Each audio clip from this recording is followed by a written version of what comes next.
You don't need to go to Niagara Falls when you can eat some Brian balls.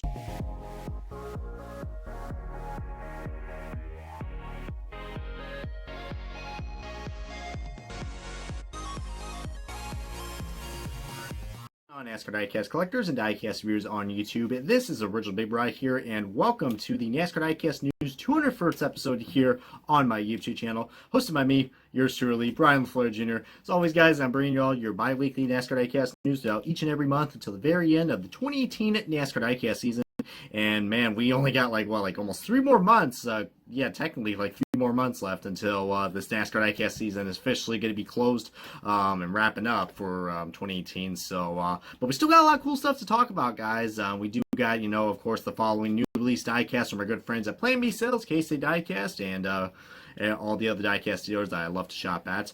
And we also do got some really interesting, cool pre-orders, especially if you're a big Brad Keselowski fan. This is the one you definitely do not want to miss out. We got a lot of stuff to talk about him, especially on the pre-orders, because you guys know, if you guys have seen the last 3 races, you could probably know what I'm talking about. And with every pre-order list, we got some cancellations as well, and we even got some NASCAR Authentics news, because why not, guys? After all, it is the NASCAR Diecast news, after all. It is actually going to be not Wave 8, but it's actually going to be the second Cracker Barrel wave that has now just been officially released from Lionel. So we're getting some more of that and everything else in there. And we also do got some fun news as well regarding, let's just say Lionel Racing continues with its fails for NASCAR Authentics, but I think it's kind of gone off the charts now. It's almost like a big trend. But we're going to get all to that in this information and more as NASCAR Diecast News starts right now. But before we kick off to the slideshow, guys, I just want to thank you guys so much for tuning in on the 200th episode of the NASCAR Diecast News. Really meant the world to me, and, to have, my first ever special guest, which was Little Wrangler 3. Check him out if you guys haven't already. He just uploaded his diecast talk video. Clearly, I can't talk for any more reason, but it was just a great accomplishment for my channel, and we just reached 27,000 subscribers, and man, 200 episodes, that's freaking amazing, so I appreciate you guys' support for everything you guys have done, and little update as well on the giveaway winners as well. The first 10 were already shipped out last week, and then the next 10 are shipped out around this week, guys. You guys probably know who you are, and then the final 10 will be shipped out next week. So with that in mind, guys, and everything else in between, let's go ahead and get to the diecast news.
Alrighty, buddy, welcome to the NASCAR Diecast News, and let's go ahead and get things started with your newly released diecast from our good friends at Plain Base Sales and Lionel Racing. So we got 22 new 164s to be talked about, and we're going to go down a list like we usually do in numeric order.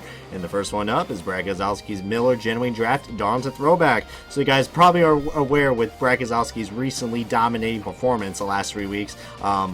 He won his first ever big race, or one of the big races that NASCAR ever has, the Southern 500, guys. So it was really cool to see him win in this car, and I wouldn't be surprised if they make a race version for 164 for this car. But with the past few times we've had the Southern 500 cars have been never been made in the 164 scale, so I doubt it, but it would be really cool. But back to the car, man. If you guys are a huge Rusty Wallace fan, I highly encourage you guys to get this car. This is a throwback to one of Rusty Wallace's 1980 cars, if I'm not mistaken. Just a really cool, if you guys remember that 27 Miller Genuine Draft, you guys are easily going to bring back some great memories. It was also really cool seeing Rusty Wallace in Victory Lane to celebrate in this car, which he never won at the Southern 500. So it was really cool to see Rusty finally get it done with Team Penske and Brad Keselowski. So really, really awesome looking car we got. Lovely gold on this car. Next up, we got the Brad Keselowski Miller Lite Patriotic Ford Fusion, which he usually drives at the Daytona Speed Weeks or whatever other races they run at in the NASCAR Salutes Month. That's more appropriately. So, I mean, when there's NASCAR Salutes Months, he usually runs his paint scheme. But I'm sure he runs his car most certainly at the Daytona night race. But, same car that we usually got from last year, but I still love the simplistic look that this car has. The red, white, and blue just look freaking amazing on this car. Easily one of my favorite patriotic cars that we got for this year. Next up, we got the the collaborative schemes that Storehouse Racing has put up. Man, Storehouse Racing, another team that loves to change up their paint schemes. I wonder if that's just something to do with that laser inspection. Well, we got Kevin Harvick's not so favorite Mobile One Busch collaborative paint scheme, which I really don't like this. Some people might like this, but just I really hope that they just throw this design all together for next year. If Storehouse Racing is going to have all their cars run collaborative schemes for next year full time, I say don't be killing the Storehouse Racing fan for the cars. For the drivers, sure, but not for the cars, because these paint schemes, probably next to right up there with the emojis that are on the NASCARs now, is one of the ugliest things I've ever seen in the Fords. I mean, that's for certain. And the one that's not so ugly that he did actually want to race with was the Busch Light Mobile One Ford Fusion. So really cool. I believe he won this car at Michigan, if I'm not mistaken. So really nice looking car that we got right there for Kevin Harvick. The blue and white. I kind of can take back what I said about the collaborative paint schemes. The last one definitely didn't work. This one, not so much. I mean, because the light blue and the white kind of goes well together. It still looks very odd, but just not as bad as the other one that we've had. Next up, we got another patriotic car in this wave of diecast. We got the Napa patriotic car driven by Chase Elliott. The yellow number looks pretty cool, but for the paint scheme, I mean, I don't know. I'm liking the paint scheme, but the yellow number, it's a little odd. I think it could have went with something a little more, I don't know. I mean, I understand the yellow number for Napa, but just, it's an okay car. I mean, probably not my favorite Chase Elliott patriotic car that we got, but it's something different, so, I mean, that's cool. Next up, this car I just recently reviewed. If you guys want to check it out, I'll put the review link in the description. We got Ryan Blaney's Devil Bisque Carlisle Ford Fusion that he drove at the Spring ISM race. And you guys know I like this car a lot because Devil Bisque was actually a sponsor for IndyCar as well, with Joseph Newgarden, Simon Pagenaud, and Juan Montoya. So it really bring back some memories that I had the last 2 years, being a Team Penske fan for Pagenaud. So really cool, and plus, I love the color orange, so this car really shows the orange very nice. It looks a little more darker on the picture, but in real life, the orange is a lot more brighter. And next up, this is another car I plan to review. I actually did got the 164 from K-State Diecast. Both those Ryan Blaney cars, I got them from K-State Diecast, by the way. I'm planning to review this car, but actually it's going to be on both scales. I did order the 124 Elite version of this car, which is Ryan Blaney's Peak Menards Daytona Can-Am dual win. I believe this was the first dual win that happened because Chase Elliott won the second one. Ironically, Chase Elliott got 2 dual wins in a row. But it was really cool. I mean, I guess you call this race, the best friends race, because Ryan Blaney and Bubba Wallace, but Bubba Wallace pushed Ryan Blaney into victory lane with this car. So really cool. I mean, if you got the Bubba Wallace Click Close car, I'd recommend, putting it right next to this car so you guys could recreate that scene. But, I really love this car. It's actually the accurate Menards car that we got for this year because I believe that he never ran that Duracell car with the red numbers, unfortunately. He did with the white numbers, but you're looking for a very accurate Ryan Blaney car. This is the one to get. Next up, we got a car that may look familiar to anybody who was a fan of this driver last year. Ricky Stenhouse Jr., number 17, Little Hugs. Barrels Ford Fusion, so same paint scheme as last year, but it still does look very nice. Ricky Stenhouse Jr. always has a lot of bright paint schemes. I mean, the Sunny D, and then we got Little Hugs, so really nice looking car that we got. I'm trying to remember when he drove this race at, but I know last year he drove at the at a Talladega race, if I'm not mistaken. Next up, we got one of the big three drivers. Well, there's actually big four now. We got Kyle Busch's Carmel, Toyota Camry, the M&M's Caramel. So same car as last year, but he has been pretty dominant in this car, especially since he ever drove it.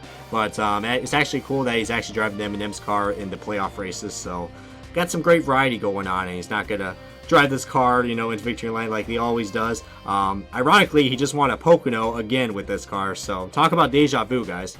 Some more Kyle Busch cars that we got. We got the the famous Skittles car that usually likes to drive in victory lane at the Brickyard, but not this time, guys. We all saw that Brad Keselowski took home that Brickyard win, and yeah, the Kyle Busch Skittles car, man. I mean, I definitely prefer the Dawn's throwback car compared to this. The paint scheme definitely needs to change, but just get the throwback car, man. The throwback car is so much more worth it. Just wait. It's the far more better version of the Skittles car. Plus, it is my favorite throwback as well. But for the regular scheme, same crap, different year. So that's all I gotta say. And for speaking of something a little different, we got the Snickers almond car, which you guys know I'm already a big fan of Snickers. And if you guys haven't seen that commercial of Snickers almond, I highly encourage you guys to check it out on YouTube. Pretty freaking hilarious. I mean, I love it when, Snickers always makes funny commercials. It just really gets you going when you're trying to crave that hunger. But including some people on Twitter needed a Snickers, like my good friend Rob. I just had a busted chops right there. But yeah, the Snickers almond car, man. I mean, so many people do not like this car because of the weird, design. And yes, still has that weird design. And Racing 2011 did also review this car as well. If you have a big problem with OCD like me, this car is going to be horrendous to look at. But it's, it's okay. Not my favorite. I still prefer the Snickers car from last year.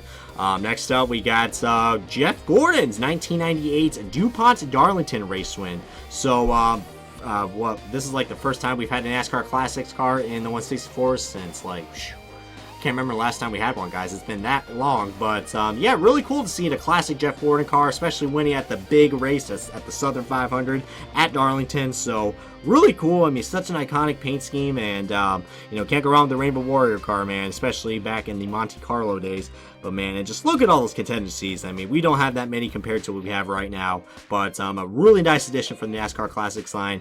Would recommend picking this up, especially if you guys are a big Hendrick fan or a Jeff Gordon fan. Speaking of Jeff Gordon fans, let's go ahead and tune into the Dawn's throwback car that William Byron drove for the Southern 500. The Rainbow Warrior Jeff Gordon car. So yeah, I mean, this car is going to look nice. Hopefully the metallic finish won't be screwed up. But you guys may know here, Jeff Gordon did drove a car similar to like this in 2015 with the SS body compared to the Camaro body, which looks, I think, a lot more better. But both of them still look really cool. But I have a feeling next year, or heck, even this year, they could have went with the flame design. I mean, we already had the Rainbow Warrior car. I mean, I'll let this one slide because, the Rainbow Warrior car didn't actually drove at the Darlington race in 2015, thanks 3M. It ran at the Bristol night race, which was still pretty cool. But man, talk about an epic fail that was, guys. But I guess this was the makeup for it. But hopefully next year we won't see another Rainbow Warrior car. I do love this car a lot. I mean, but there are so much more other better throwbacks that we've got. Better variety for this year. And this one, kind of lacks that variety because we already seen this car before. But still a nice car regardless. Next up, we got the first ARCA release for the 164s, and it is none other than everybody's favorite chick magnet. We got Natalie Decker and the N29 Capital Partners LLC Toyota Camry, guys. So, really, really awesome. I mean, I know we criticize Lionel a lot for the quality control, but this car they absolutely nailed it, man. Especially the 124 scale. Some people who already visited the new Lionel Racing retail store that was in another location in North Carolina. Shout out to Wimmer33 fan if you are watching this. Give me a shout out on that post that we made in the Diecast News about the 124 version of this car.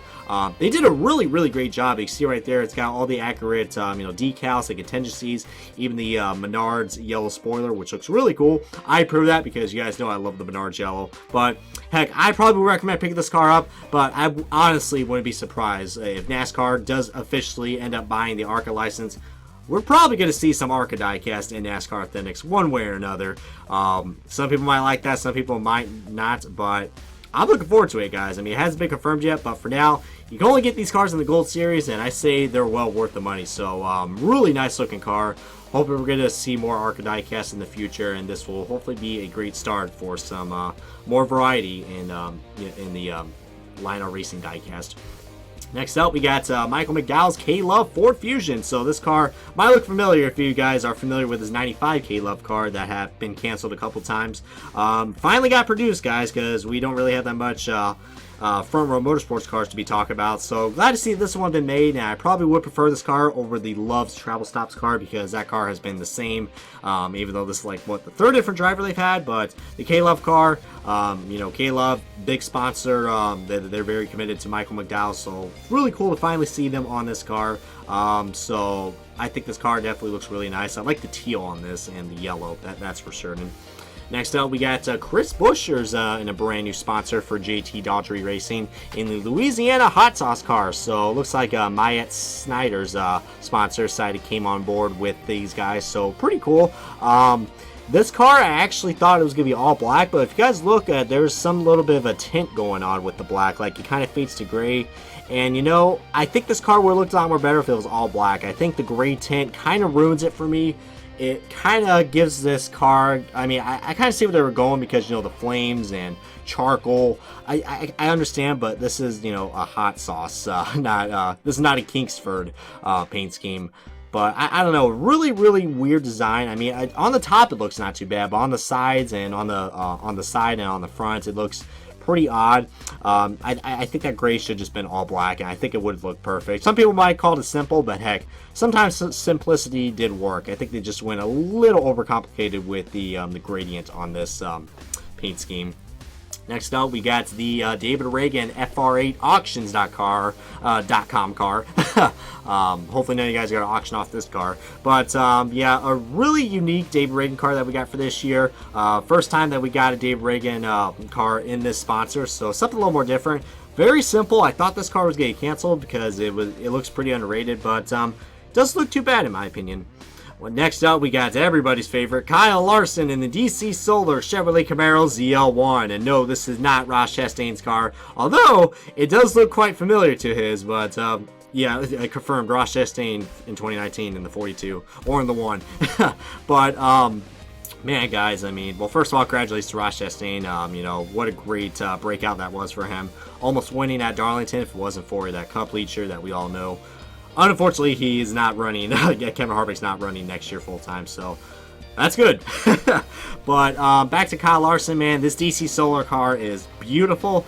I love the Credit One Bank car, but man, I'm really digging this DC Solar car. Easily one of my favorite Larson's cars that we got for this year. Next up, we also got the First Data Clover Chevrolet Camaro ZL1 for Kyle Larson. It looks very similar to his Credit One Bank car, but I think I don't remember the Clover logo that was on this car. I think that was the last minute deal that they decided to put on this car, because I think First Data was actually on the side of this, but that sponsor, I mean, doesn't really ruin it for me. I mean, the green definitely looks odd, plus we are getting the Clover car as well in the 164 scale, which you guys probably saw the 124 version of that car if you guys saw the Diecast News Instagram page. Give that a follow, by the way. A lot of great stuff I like to post if I don't want to post any stuff on here. But yeah, some really unique Kyle Larson diecasts that we got right there, especially for any Bubba Wallace fans. We got some really cool ones. Dave Land's gonna love this one. It's another purple Bubba Wallace car, and it is his this Cosmopolitan of Las Vegas Chevrolet Camaro ZL1. So I'm assuming he drove this car in Las Vegas, because otherwise why. I could be wrong. I think he drove this at another race, but I'm just having fun with the diecast in general. Really like this car. You know, I mean, I know Richard Petty always uses that same design, but the color variation really on point. Really love this car. The purple next to the Click and Close car is bae, just really awesome. And we also got the NASCAR racing experience that surprisingly made as well. I mean, probably not as good looking as the Cosmopolitan car, but this car still looks really nice. I mean, if you guys want some variety for Bubba Wallace cars, this is the time to get it right here. So another cool looking car that we got for Bubba Wallace. This one, a lot of people have been expecting a lot lately, because, you know, we've lacked a lot of Jimmy Johnson cars for this year, thanks to Lowe's for Pros. But we finally got a new Jimmy Johnson car that hasn't been canceled yet, and it is his Lowe's Patriotic car, and easily this is my favorite Patriotic car that we got for this year for Hendrick Motorsports. And I say this car is actually a lot more better looking than the Lowe's for Pros car. I mean, yeah, I think the yellow number would probably make it a little more better, but in this case, everything goes well together. I love this car. You guys know red, white, and blue goes so well together, and this car is just amazing. Plus, the white rims. Oh my god. Oh my god. This car is just beautiful. I love this car. Highly recommend picking up this car, that's for certain.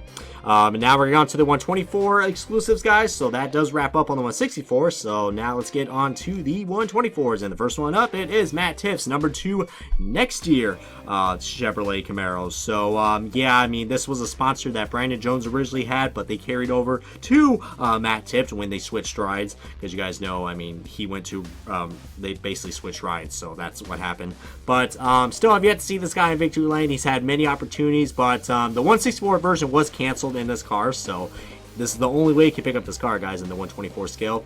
Next up, we got your Daytona winner, which is Tyler Reddick, and this is the regular version, guys. The race version will be coming out very soon, but this is the BurgerFi car that he drove to Victory Lane at the Daytona February race. So pretty cool right there. I mean, I'm liking the green. I mean, this paint scheme reminds me of that G Oil paint scheme that Mike Bliss used to drove in the 19 car. So really cool. I mean, it definitely gives me that vibe, especially, you know, with the green and the whites. But nice looking car, that's for certain. Next up, we got another ARCA release, guys, and it is actually only 124 exclusive because the 164 was canceled. Unfortunately, because, man, this car is badass. We got Michael Self's number 15 Sinclair Oil ARCA Daytona race win. As you guys may know, that Daytona race at the ARCA series was such a mess. Like, how many overtimes that we had on that? I mean, oh my god. It was such a wreckfest. It was just as bad as the Xfinity race. But my lord, I mean, this race was absolutely crazy, and apparently got a lot of recognition because Venturini Motorsports was able to go and get some diecasts made, and this was one of them right here, guys. So I really love this. It is such unfortunate that, you know, this was the first ever ARCA Daytona race version, or the first race version at all for ARCA, and it got canceled in 1/64 scale. But, you know, some people are saying, oh, it's going to be in NASCAR Authentics. I mean, we don't know yet. Lionel has been keeping quiet about this lately, but we'll see. But overall, guys, I mean, this car, I'm only showing you guys one side, but literally every side of this car is, like, tore up in some way, shape, or form. Just what a beautiful car. Plus, it's just me, or is that dinosaur kind of giving me some Dinoco vibes? Yeah, Dinoco, man. Gotta love it. Next up, we got Christopher Bell's number 18 2017 Kansas win, also known as his first win that he won for Joe Gibbs Racing and in his first career for the Xfinity Series. So really awesome looking car. This car does have some damage on the back bumper as well, because you guys know he made that contact with his teammate in the 20 of Eric Jones. So I think it was Eric Jones or Denny Hamlin, whoever drove the 20 car last year. Ironically, he drives the 20 car for this year, but yeah, that was a crazy race. I mean, Kyle Larson and Christopher Bell are both dirt racers, and this just showed that he was a great dirt racer because, man, he performed so many slide jobs in this race before slide job was a big thing. But I would recommend getting this car. This is a nice, cool-looking race version, especially something different for Christopher Bell fans. This is the one to get because, after all, this is his first Xfinity win ever, so got to get it. Next up, we got Kyle Busch's M&M's Carmel, New Hampshire race win. Besides the playoff green banners and the spoiler and the splitter, this car is basically just like all the other Kyle Busch cars that we've got from last year. But you know, the playoff cars do look nice. I will admit that. Next up, we also got the more exciting Kyle Busch M&M's Halloween Martinsville race win. I mean, finally took this long, nearly almost a year, to get this car produced, but or to get released. But as you guys know, the Martinsville cars always are littered with confetti, and this one is another great exception. Some people might not like this paint scheme, but you know, the raced version marks on this car do look pretty nice. And don't be fooled by that picture, guys. The hood, the roof flap is not missing. That is just opened for, you know, reasons. But you can also see it's a 2017 ARCs because the deck lid opens as well. So compared, not like this year's race versions, which not going to be good in quality, but still a nice looking car regardless. And the last two to talk about for the 124 exclusives, it is going to be on some Chase Briscoe diecast. We got the Brad Keselowski Checker Flag Foundation Ford F-150. So really nice looking, simple design. It is, of course, you know, paying tribute to Brad Keselowski's foundation. So really nice looking. And we also got the Homestead Miami first time win for Chase Briscoe. I mean, a very clean race version. I know Bushwhacker Reviews just reviewed this car. Check out his channel for any more 124 reviews. But overall, guys, some really cool looking cars that we got. I mean, a lot of stuff to talk about, guys. We're already 20 minutes in, and well, more than 20 minutes in, and we still got to talk about a lot of stuff. So get the popcorn ready, guys. We are in for a pretty lengthy episode here on the Diecast News. But that wraps up on your newly released Diecast. Alrighty, guys, and now it's time to get on to your pre-orders, guys. And this is going to be pretty relatively quick, so hope you guys can keep up because we got 11 new pre-orders to be talking about on this episode. And let's just say these first three are probably going to be something you guys are already going to know by now. So before these last 3 weeks, we haven't really talked too much about Brad Keselowski. You know, we were all wondering, when was he going to get that first win? Well, the first one showed up, and he won at the Darlington race with the Miller Genuine Draft Throwback. So that is available for pre-order in the 124 scale. All these are available in the 124 scale so far for the Brad Keselowski race wins. And then the week after that, we got the Discount Tire card that he won at the Brickyard 400. So how about that, guys? Won 2 Triple Crown races in a row. Just got to get that Charlotte win and the Daytona win, and he'll be all set with that Triple Crown. Well, you know, all the Triple Crown races that we got for NASCAR. And the week after that, guys, falling into this week or last week, he won it and did it again in the Auto Trader Las Vegas race win. So just flat out amazing. And I will point out that yes, all the playoff races that we got for this year, Lionel hasn't confirmed yet, but it looks like by going by what the reference picks have showed, we will have the emoji on this car. So hope you guys got some nail polish remover ready so you guys can take that horrendous logo off, because yeah, I mean, I'm not going to go into more detail about that, but let's just pretend it's only going to be in the round of 1, and hopefully in round 2 we won't see that crap on cars, because after all, we love seeing cool paint schemes. We don't want to see a freaking emoji. But that's all I got to say. But all those 3 Brad Keselowski cars are available for pre-order, and now let's get on to the next cars to show you. This one's actually a truck, and it is actually this is not available at any local diecast dealer, not available at Lionel Racing, not available at Plan B sales. You can only get this if you're with the team or the sponsor. This is a team exclusive truck, and it is Brett Moffitt's Don Valley North Toyota. I believe he drove this at the Canadian Tire Motorsports Park race, if I'm not mistaken. So really nice looking car. Well, truck actually. There I go again, guys. This is a truck, Brian, not a car. Looks like I gotta go back to fundamentals of you know, what cars look like. But yeah, really nice looking truck that we got right here.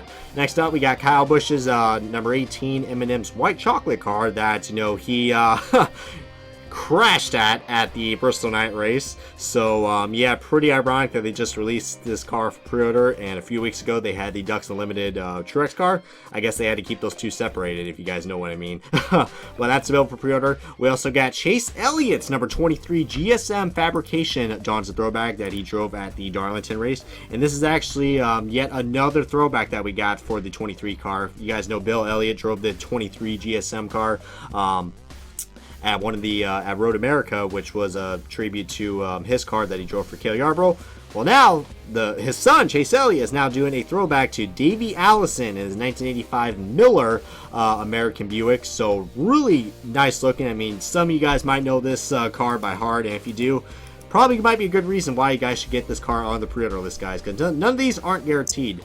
Next up, we got Bubba Wallace's number 43 STP Dawn's Throwback, and this car is actually the second version, and it is going to be a race version. So if you guys who may not know the story yet, yeah, they changed the Dawn's Throwback at the last minute. Turns out it was all a marketing plan. So they, as you guys may know, they rolled out with just the all petty blue to represent, you know, Richard Petty's first ever race in NASCAR. And then right at the unveiling, leading toward race day, similar to what Austin Dillon did with his announcement, it was actually a hoax. They actually that was not actually the real car. They actually peeled off the sides of this car, and it revealed the you know, the Morelli red. So yeah, that was really interesting. However, though, I am disappointed because we've already had this throwback in 2015, so I was looking forward to an all petty blue, but I guess Lionel kind of saved it since this is going to be a race version car, so I guess that's cool. I mean, we'll have to look at the render photos if you guys want to see how raced up this version is. But second time we got a Bubba Wallace car that is race version, so that's pretty cool. Because we don't know when he's gonna win a race yet, but maybe Daytona's gonna be his best bets, or Talladega. Next up, we got Jimmy Johnson's Lowe's Power Pride. Oh my God, Lowe's, man, they finally did something right. Unfortunately, it's going to be running at a playoff race, and it's going to have that stupid Twitter logo or that stupid emoji that's on this car, which just... Really, NASCAR? Oh my God. Well, you can't blame NASCAR. Really, Lowe's, you waited this long to win NASCAR, put the emojis on this car, and now this car is going to be ruined. But go by what the diecast render is. It doesn't look like we're going to have the emojis just yet. Let's hope to God, because, you know... I'm already telling you guys, most of these playoff cars are going to be canceled. I mean, I'll be surprised if one even gets made, even the race versions, because of just those emojis. You guys can tell I'm not a big fan of the emojis. If you guys are interested, maybe I can make a rant about all the stupid stuff NASCAR has made, including the emojis. That'd be interesting, because usually I don't rant. But anyways, back to the car, guys. I really love this car. This was Jimmy Johnson's first ever Power Pride car, and they are bringing it back at ISM Raceway, guys. So, worth the wait. We could just ignore the fact that this car is going to be ruined by that Twitter or emoji logo, but still, though, really cool that we're going to see this car run one more time at ISM, because you guys know Lowe's is leaving after this year, sponsor-wise. And then they're also revealed, they're also going to plan to reveal his car that he's going to run at Homestead, which I got a feeling will be his 2006 slash 2007, well, 2006, 2007 slash 2008 car. I feel like that's going to be that, because that's when he got his first championship. If it's not that, then some people are going to be disappointed, or maybe his early 2004, 2003, 2005 cars. So, but it's looking good so far for Lowe's, so I'm hoping they're going to keep up their rates with this, and we're looking forward to see this car on the track, guys. But you gotta get this car pre-order, because if it gets canceled, then I gotta blame you guys. Next up, we got another KBM car, and it is actually Harrison Burton, guys. And ironically, by the time I just uploaded this, Noah Gregson's car just actually got in stock. His truck actually just got in stock at the KBM, at the Rowdy Bush KBM site. So great timing right there, Brian. But yeah, Harrison Burton, really cool. The first time we got a diecast made for him. So get this car on the pre-order list, guys. Ironically, there's no rookie stripes on this car, so hopefully that is a defect on the render, and hopefully we'll get it. But it doesn't look like there's going to be a rookie stripe on this car just yet. But still looking pretty nice regardless. Next up, we got Casey Kane's Dumont Jets Dawn's Throwback, which is paying a throwback to his most dominant season, which is in the 2006 season. And this is how you do a throwback that hasn't been too far away yet. I mean, compared to Ty Dillon's and Jimmy Johnson's. This is the early 2000 throwback that definitely worked out pretty well, because, I mean, look at this, man. They nailed the paint scheme just right. They got the Everham 9. I mean, I know they just did this at the All-Star race with this 2008 car. This one, I love this. I mean, I remember this car dominating in 2006, so please, for the love of God, get this car made already, because otherwise we're going to miss the opportunity, guys, because you guys know Casey Kane, he's not coming back. I mean, heck, there's even talks of him going to IndyCar for next year. Well, he was spotted at Sonoma with Ed Carpenter, so anything's possible. We already had Fred Nando watch, now we got Casey Kane watch. And the last car to be talking about is actually, where, as you guys may have known, the 2018 diecast season is wrapping up, so let's get on to 2019, guys. Why not? So the first ever 2019 card that got released, it is none other than the man himself, Austin Dillon, the number 3 Dow car. And what can I say? This paint scheme, you know, I'm surprised they changed the paint scheme. I thought they were going to keep that paint scheme that we had for this year for another year. But they went back to a much more, I don't know, a very simple design. I mean, I know this year's was really simple as well, but they went back to the red, number on the side, which, you know, pays a good tribute to his first time ever running the Cup Series in 2014. But I think the white number will look a lot more better on this. I mean, yeah, all the butthurt Dale Earnhardt Sr. fans will probably get upset. I'm over it, guys. You know, Austin Dillon, you know, he's planning to have this car, you know, for God knows how long. The white number 3 probably should have made this car look a lot more better. I mean, otherwise, still a nice looking paint scheme, but yeah, I mean, if they just change that red number to yellow, not yellow, yeah. I'm thinking about Hendrick cars now. White, if they change that number to white, then I think it would look pretty nice. But with that in mind, guys, now that's going to wrap up on the pre-orders, and now it's time to go on to the cancellations, guys. And, man, what can I say? Some more throwback cars have been canceled for NASCAR Authentics. So, I mean, heck, where do I start? Well, we got to talk about both Sport Clips cars, which looks like they've had a bad reputation of getting made for the last 2 years. So first one up, we got, you know, a Cup Leacher in the Xfinity Series, so not surprised right there. Danny Hamlin's number 18, Sport Clips, Dawn's throwback. So, you know, a very nice looking car. I can't remember what the throwback was to this car, but it's definitely different. Probably not my favorite Sport Clips throwback. I mean, I think last year's in the Cup Series when he won the Southern 500 at, or got the encumbered win at, was probably my favorite. I mean, I love that car that we had last year. But this one, you know, it's okay, but we're not going to see any diecast for him, guys, because it has been canceled. And to join on with the Sport Clips car, guys, we also got Eric Jones, number 20, Sport Clips Dawn's throwback. And this was a throwback to an old Craftsman Truck Series car, if I'm not mistaken. It was like an ARCA Remax number 6 car, if I'm not mistaken. I can't believe I don't know who drove it, though.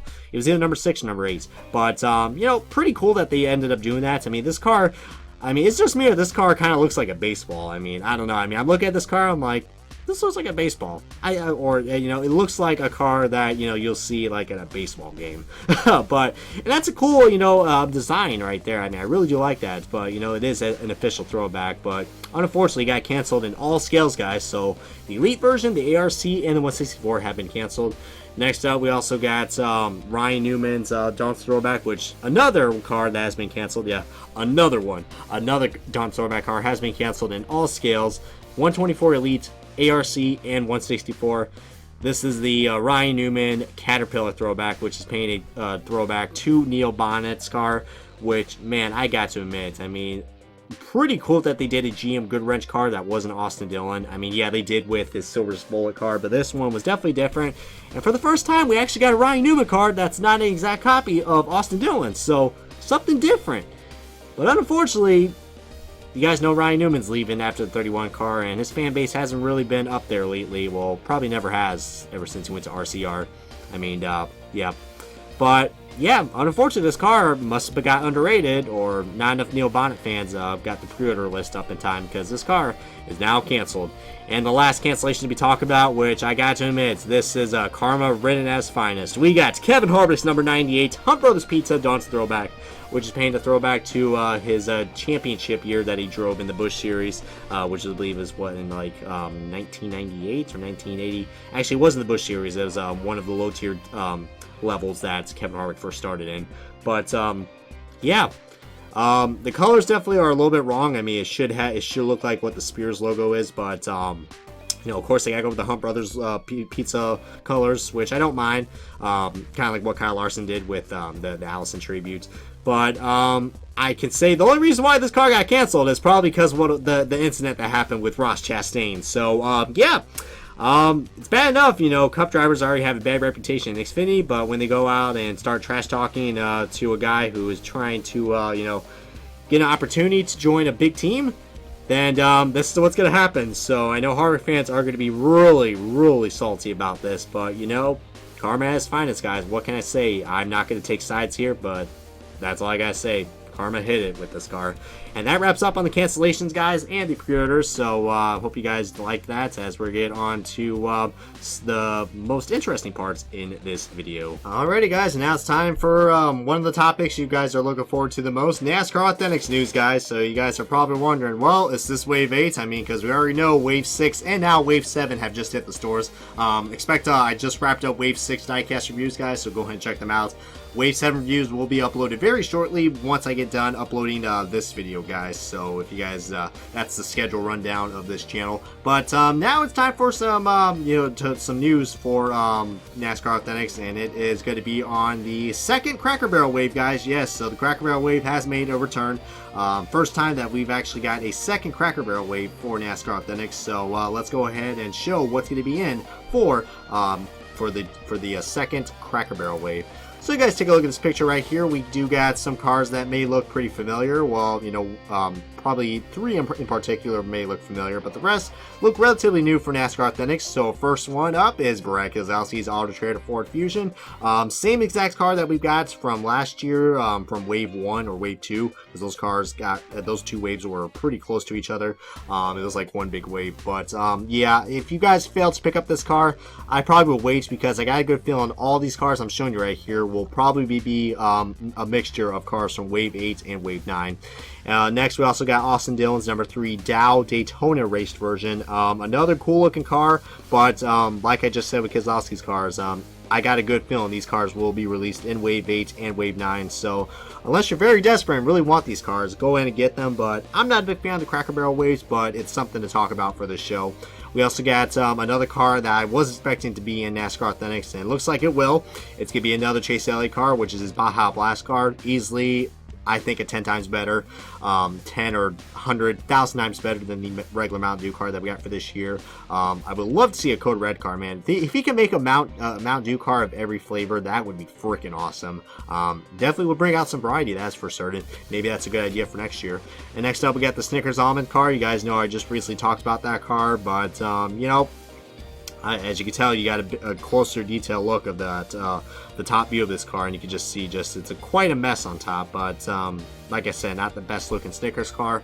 And then we got the Jeff Gordon classic car, guys, the 1998 Darlington win. So first time we've had a NASCAR Classics car in NASCAR Authentics for Lionel. I know we had, Richard Childress and Dale Earnhardt when Spin Master had NASCAR Authentics. So that's something to be on the lookout for, possibly for going to be released in Wave 8 or Wave 9. Or if it turns out to be an exclusive car for the Cracker Barrel wave, then maybe this wave will be worth it. But I just got a good feeling. None of the Cracker Barrel waves have had exclusives, but if this is the one, then I guess it would be cool.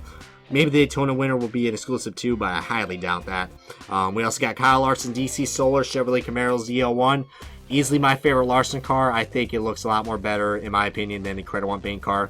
Well, they're both actually pretty cool, but I love the white on this car. And plus, so many people are going to recognize this car a lot more for Larson fans and Ross Chastain's fans, so really nice. We got Bubba Wallace's U.S. Air Force car, which is basically just like last year's Amarola car that was released in Wave 6, I believe. But it's on the Chevrolet Camaro body, which is cool. I mean, I might get that because you guys know you like the diecast comparisons. But plus, it's another Bubba Wallace car. This will be the third one we've got for this year. And the last one to talk about, which I'm really, really excited because like I just mentioned, we don't really have that much Jimmy Johnson cars that we've had to talk about for 2018. We got the Jimmy Johnson Lowe's Patriotic cars. So, yeah, you guys know I love that car. So that's going to be a great car to review when it comes out in Wave 8 or 9.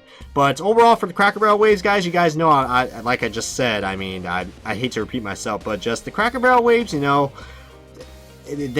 I don't really feel like they're worth it. I mean, yeah, it's probably cool, but, Cracker Barrels are pretty limited around, everybody's area. I mean, I only have, one around my area. So yeah, it's just really odd, but still seeing that they're trying to make this a thing, and I don't mind that at all. I mean, it is cool, especially if you guys are at a Cracker Barrel and you guys like to eat and then shop around afterwards. I mean, who doesn't love doing that? Everybody's 2 favorite things, eating and shopping. Oh god, I just quoted George Carlin in a diecast news video. Some people might get that reference, but yeah, guys, this is a not so bad. Not a bad wave, but I just got a good feeling with all the other Cracker Barrel waves that we've had. I got a feeling none of these cars are going to be exclusive, so we're probably going to see them either in Wave 8, Wave 9, or who knows, guys, even all the way down to Wave 10 or 11, depending how things go. But that wraps up on the NASCAR Authentics news, guys, and now time to talk about a very fun topic. Let's just say, you guys remember the Lionel racing fail that I used to post like last season about that Dale Jr., that unsponsored Exalta Trevor Bayne Dale Jr. Car with the Dale Jr. degree magnet? Let's just say it's kind of made a return, but in a very unique fashion. So, I mean, this whole thing kind of started off, pretty cool, but after that, it just kind of turned into a frenzy, and now it's even a meme now. So, this is the photo that started it all right here. Plus, if you go on Instagram and Twitter or Reddit, I mean, these pictures are literally everywhere. But I believe this was found by a Reddit user, if I'm not mistaken. But as you guys can take a look at, something's a little different about this car. Especially if you guys just found Wave 6. I mean, is this a sign that it's Casey Kane's going back to the 9? Well, of course not. This is Lionel doing their screw-ups. So, yeah, I thought that was pretty hilarious. But then we also got some other photos as well to show you that I found from Reddit. Like this, someone picked up the Kevin Harvick car, and the 4 actually got reversed. That kind of reminds me of the quality control that we had from 2014. And let's just say, that there was a lot of other unique cars that I got to show you guys. But so I showed this picture on Instagram, and a lot of people got good kicks off it. And then all of a sudden, I started seeing more photos kind of like this show up on Instagram. And I'm like, okay, what's going on here? Next thing you know, there's like literally this meme just started out pretty cool, but now it's just out of control. Like, you got people literally putting Hot Wheels diecast in NASCAR Authentics, plane models in boxes, and even the best one I've seen so far in this meme, someone put a 124 in a package. I mean, how in the hell can you do that? But yeah, I mean, I really don't know, guys. I mean, I could probably end this episode right here with just all the with this meme that's happened. And if you guys want to post some photos and tag me in them, might as well go ahead, because apparently this is a big meme now, and might as well keep it going. Am I right? This was not intentional, by the way, at all, guys, but it just blew up like crazy. But I think that's going to do it right here for the NASCAR Diecast News. So hope you guys enjoyed this video. Thank you guys for your continued support of the NASCAR Diecast News. We're now over 200 episodes now, so that is a great accomplishment. Let's get to 250, and even better, let's get to 3,000 subscribers. But other than that, guys, this has been Original Big Bro. Thank you guys so much for watching, and enjoy the carnage.